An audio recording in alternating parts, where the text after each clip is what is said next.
Fevereiro 8. Êxodo 28, versos 1 a 43. Mande chamar seu irmão Arão e os filhos dele, Nadab, Abiú, Eleazar e Itamar. Separe-os dos demais israelitas para que me sirvam e sejam meus sacerdotes. Faça para Arão roupas sagradas, trajes de grande beleza e esplendor. Instrua todos os artesãos habilidosos que eu enchi de espírito de sabedoria, a fim de que confeccionem para Arão roupas que o consagrarão como sacerdote para o meu serviço. Estas são as roupas que devem confeccionar: um peitoral, um colete, um manto, uma túnica bordada, um turbante e um cinturão. Devem fazer essas roupas sagradas para o seu irmão Arão e para os filhos deles vestirem quando me servirem como sacerdotes. Dê a eles, portanto, linho finamente tecido com fios de ouro e de tecido azul, roxo e vermelho. Os artesãos devem fazer o colete sacerdotal de linho finamente tecido e artisticamente bordado, usando fios de ouro e fios de tecido azul, roxo e vermelho. O colete terá 2 peças, unidas nos ombros por 2 ombreiras. O cinturão decorativo será feito dos mesmos materiais: linho finamente tecido, bordado com fios de ouro e fios de tecido azul, roxo e vermelho. Grave em 2 pedras de ônix os nomes das tribos de Israel, 6 nomes em cada pedra, organizados de acordo com a ordem de nascimento dos filhos de Israel. Grave esses nomes nas 2 pedras da mesma forma que o ourives grava um selo. Em seguida, encrave-as em suportes de filigranas de ouro.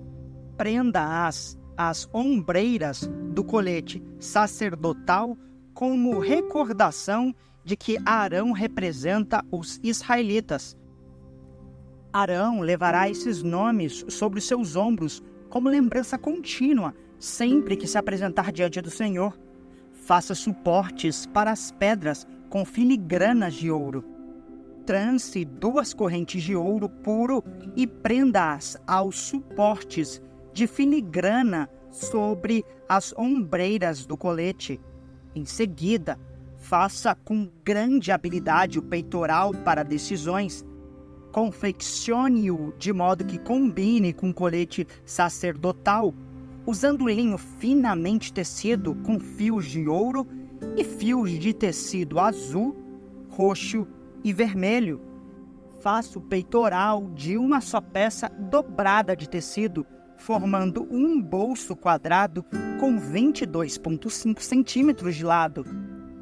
Fixe no peitoral 4 fileiras de pedras preciosas. A primeira fileira terá um rubi, um topázio e um berilo. A segunda fileira será composta de uma turquesa, uma safira e uma esmeralda. A terceira fileira será composta de um jacinto, uma ágata e uma ametista. A quarta fileira terá um crisólito, um ônix e um jaspe. Todas essas pedras serão presas a suportes de filigranas de ouro. Cada pedra representará um dos 12 filhos de Israel, e o nome da tribo correspondente será gravado na pedra com um selo. Para prender o peitoral ao colete sacerdotal, faça correntes de fios trançados de ouro puro. Faça também 2 argolas de ouro e prenda-as aos cantos superiores do peitoral. Amarre as 2 correntes de ouro nas 2 argolas dos cantos superiores do peitoral. Amarre as outras pontas das correntes às filigranas de ouro sobre as ombreiras do colete.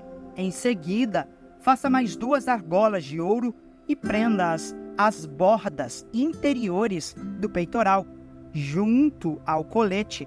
Faça outras 2 argolas de ouro e prenda-as à parte da frente do colete, abaixo das ombreiras e logo acima do nó, com o qual o cinturão decorativo é amarrado ao colete.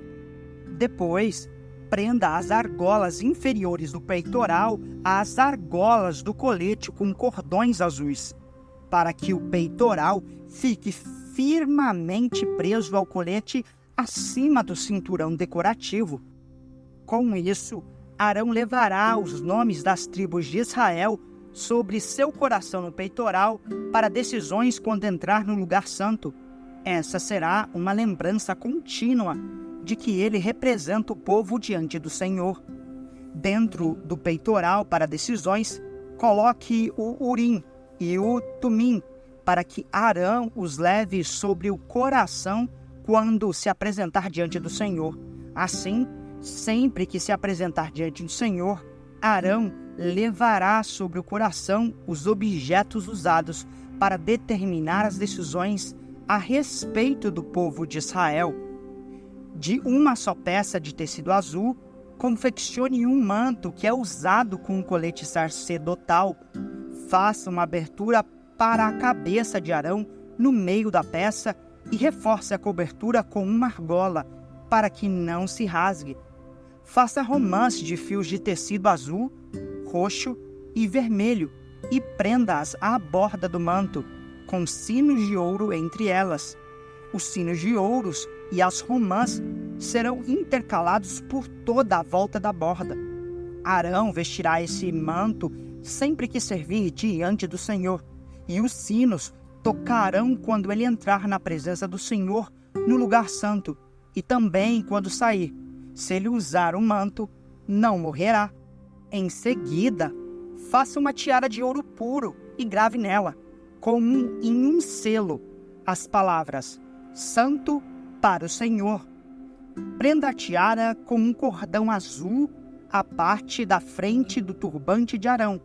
Arão a usará na testa, para que tome sobre si toda a culpa dos israelitas quando consagrarem suas ofertas sagradas. Terá de usá-la sempre na testa para que o Senhor aceite seu povo. Teça a única bordada de Arão com linho fino. Com o mesmo linho, faça o turbante. Confeccione também um cinturão e enfeite-o com bordados coloridos. Para os filhos de Arão, confeccione túnicas, cinturões e turbantes especiais, trajes de grande beleza e esplendor. Vista seu irmão Arão e os filhos dele com essas roupas, e em seguida unja-os e consagre-os, santifique-os, para que sirvam como meus sacerdotes. Faça também roupas de baixo de linho para serem usadas diretamente sobre a pele, indo da cintura até as coxas.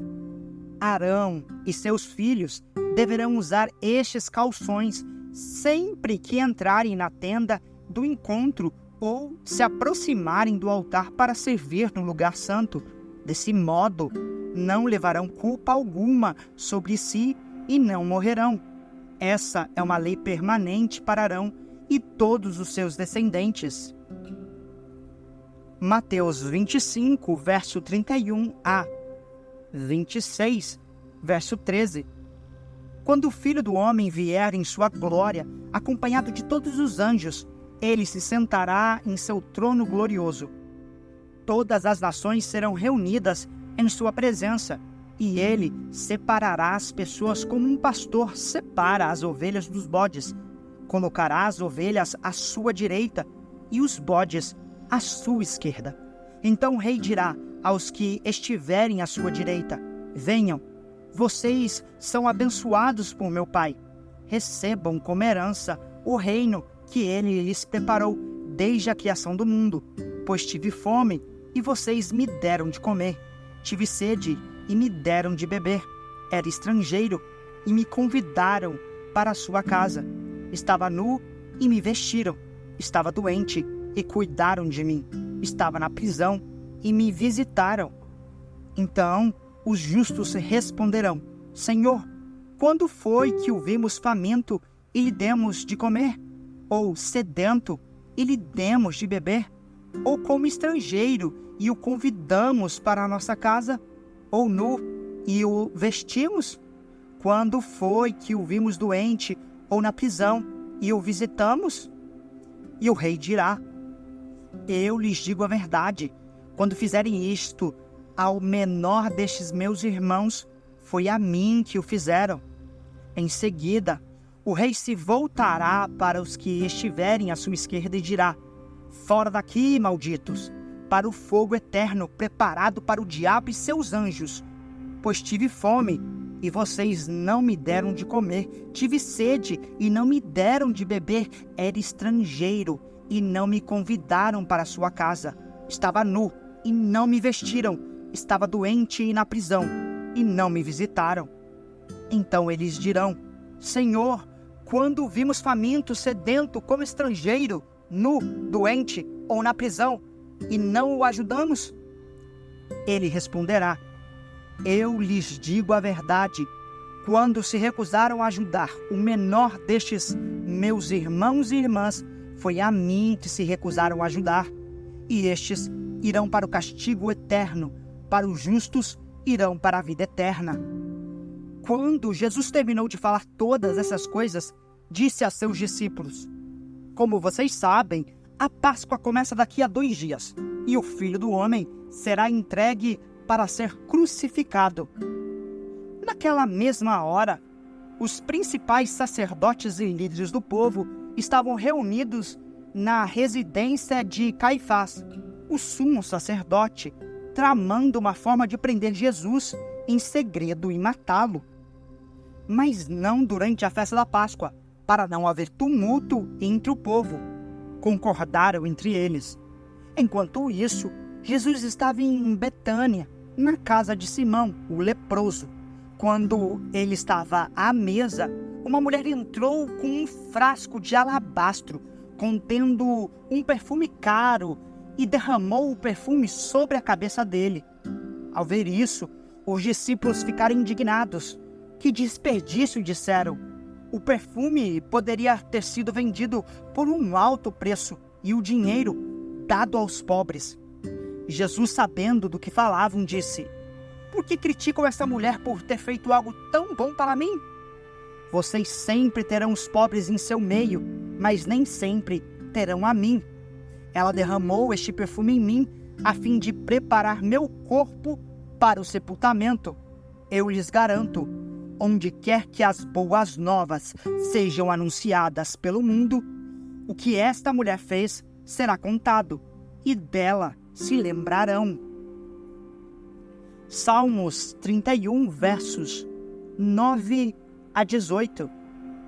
Tem misericórdia de mim, Senhor, pois estou angustiado. Lágrimas me embaçam os olhos, e meu corpo e minha alma definham. A tristeza me consome, e meus dias se encurtam com gemidos. Minha força se esvai por causa do pecado, e meus ossos se desgastam. Todos os meus inimigos zombam de mim, e meus vizinhos me desprezam. Até meus amigos têm medo de se aproximar quando me veem na rua. Correm para o outro lado. Não se lembram de mim como se eu estivesse morto, como se fosse um jarro quebrado. Ouço muitos boatos a meu respeito, e o terror me acerca. Conspiram contra mim, tramam tirar minha vida. Eu, porém, confio em ti, Senhor, e digo: tu és meu Deus, meu futuro está em tuas mãos. Livra-me dos que me perseguem sem cessar. Que a luz do teu rosto brilhe sobre teu servo. Salva-me por causa do teu amor. Não permitas que eu seja envergonhado, Senhor, pois clamo a ti. Que os perversos sejam envergonhados, que fiquem calados na sepultura. Silencia seus lábios mentirosos, lábios orgulhosos e arrogantes, que acusam os justos. Provérbios 8, versos 12 a 13. Eu, a sabedoria, moro com a prudência. Sei onde encontrar conhecimento e discernimento. Quem teme o Senhor odeia o mal. Portanto, odeio o orgulho e a arrogância, a corrupção e as palavras perversas.